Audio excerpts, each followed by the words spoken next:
Sir గత 2 రోజుల నుంచి హెచ్సియు కూల్చివేతలు అని చెప్పేసి స్టూడెంట్స్ బాధపడ్డము, వాళ్ళు ఏడుస్తూ ఉంటే వాళ్ళని లాక్కొని తీసుకెళ్ళి ఇలా పోలీసులు చాలా అంటే చూడ్డానికి చాలా బాధ అనిపించింది. చాలా ర్యాష్గా బిహేవ్ చేశారు.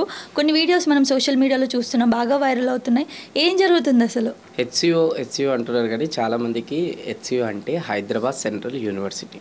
ఓకే, సో ఇప్పుడు గవర్నమెంట్ అనేది ఏదైతే ప్రజెంట్ ఉందో, సో వాళ్ళు డిసైడ్ ఏం చేశారంటే ఒక 400 acres అనేది ల్యాండ్ హెచ్సియు సైడ్ మొత్తం అక్వైర్ చేసి, ఓకే, దాన్ని డెవలప్మెంట్ అనేది చేసి అక్కడ ఇంకా ఎక్కువ గ్రోత్ అనేది తీసుకురావాలని అనుకుంటున్నారనమాట. సో దట్ ల్యాండ్ వాల్యూ పెరుగుతుంది, కొన్ని ప్రాజెక్ట్స్ కమర్షియల్ రిలేటెడ్ ఇవన్నీ కూడా.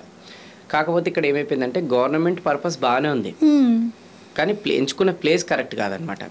ఓకే, సో ఇప్పుడు ఏదైతే ఆ ప్లేస్ అనేది ఎంచుకున్నారో ఆల్రెడీ అక్కడ అడవిలాగా మంచిగా క్రియేట్ అయ్యి ఉందన్నమాట.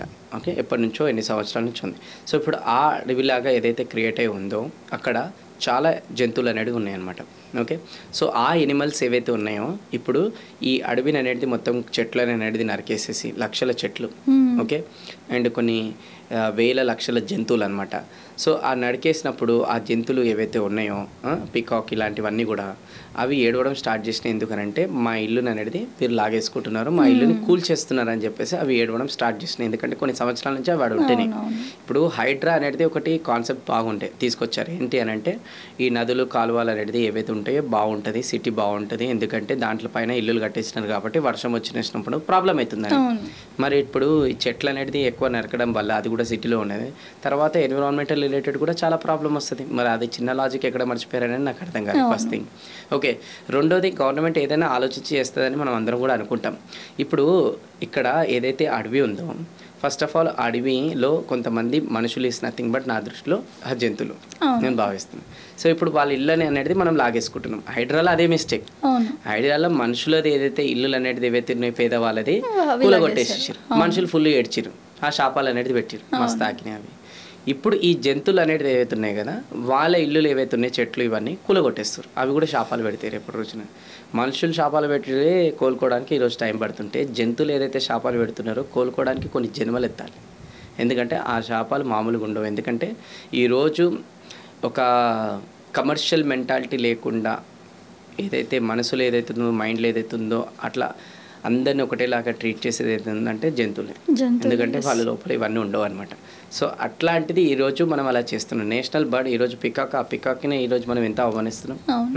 సో అట్లా స్టూడెంట్స్ బాధ ఏంటంటే అరే ఈ నేచర్తో కూడుకున్న ఈ ఫారెస్ట్ అనేది ఎందుకు మీరు నరుకుతున్నారు, ఆ జంతువులు అనేది ఎందుకు ఇట్లా పనిష్ చేస్తున్నారు, ఈ ప్లేస్ అనేది ఎందుకు ఇట్లా చేస్తున్నారు, అలా చేయకూడదని అక్కడ ఉన్నారు కాబట్టి స్టూడెంట్స్ అక్కడ ప్రొటెక్ట్ చేస్తున్నారు. కానీ అక్కడ స్టూడెంట్స్ కాదు, ఆ స్టూడెంట్స్ కూడా ఎవరు అన్ని స్టేట్స్ నుంచి వచ్చి చదువుతున్న స్టూడెంట్స్, అంటే అన్ని స్టేట్స్లతో కూడుకున్న స్టూడెంట్సే అక్కడ ఆలోచిస్తున్నప్పుడు మన స్టేట్ మన ప్లేస్లో మనం ఎంత రియాక్ట్ కావాలి, మనం ఎంత ప్రొటెక్ట్ చేయాలి, మనం ఎంత క్వశ్చన్ చేయాలి గవర్నమెంట్కి. ఈరోజు స్టూడెంట్స్ తెలుసుకుంటే ఏదైనా చేయగలుగుతాడు.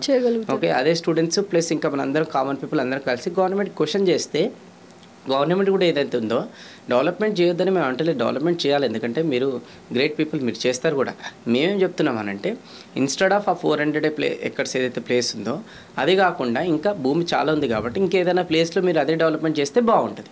సరే ఇంత అంటున్నారు కదా, ఫస్ట్ థింగ్ ఏంటంటే ఆ మనుషులు ఎవరైతే ఉన్నారో హైడ్రా జరిగినప్పుడు ఆల్టర్నేట్ ఇల్లులు అనేది వాళ్ళకి ముందే ఇచ్చేసేసి ఇగో ఆల్టర్నేట్ ఇల్లు ఇచ్చినాం, ఇగో ఇంత టైం ఇస్తున్నాం, ఈ టైంలో మీరు అక్కడ షిఫ్ట్ చేసుకోరు అని. దాని తర్వాత ఆ టైంలో వాళ్ళు షిఫ్ట్ చేసుకున్న తర్వాత షిఫ్ట్ చేసుకోరు కదా ఓకే అని కూల్ చేస్తే అలా యాక్సెప్ట్ చేస్తుండే.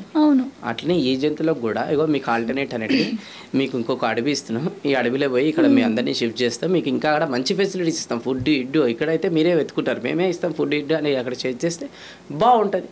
తర్వాత వేస్తే అది అక్కడ మనుషులకి ఇన్ఫర్మేషన్ ఇవ్వలే, ఇక్కడ జంతువులకు అనేది ఇన్ఫర్మేషన్ ఇవ్వలే. కామన్గా ఉండొచ్చు అంటే సిల్లీగా ఉండొచ్చు, బట్ ఇది చాలా డెప్త్తో కూడుకున్న పాయింట్, కొంచెం అర్థం చేసుకుంటే బాగుంటుంది. సో ఇప్పటికైనా ఏం రిక్వెస్ట్ చేస్తున్నామనంటే దయచేసి ఆ చెట్లని ప్లస్ ఇంకా జంతువులకు అనేది కొంచెం అన్యాయం చేయకుండా ఇంకేదైనా ఆల్టర్నేట్ ప్లేస్ అనేది ఎంచుకొని ఇదే వాట్ ఎవర్ డెవలప్మెంట్ మీరు చేస్తారంటారో చేయండి, మేము అందరం కలిసి సపోర్ట్ చేస్తాం. బట్ వాట్ ఎవర్ కొంచెం ఇన్ఫర్మేషన్ ఇచ్చుకొని ఒక పద్ధతి ప్రకారం వెళ్తే బాగుంటుంది. అంతేగాని అక్కడ రాత్రిలో కూర్చేసారు ఇల్లులు, ఇక్కడ రాత్రిలో చెట్లు నరికేసారు. అక్కడ ఏడుపులు అనేది ఏదైతే ఉందో చాలా మటుకు మీడియా ముంగట వచ్చేసి జనాలు మాట్లాడారు, కానీ జంతువులు రాలేవు కదా అవి.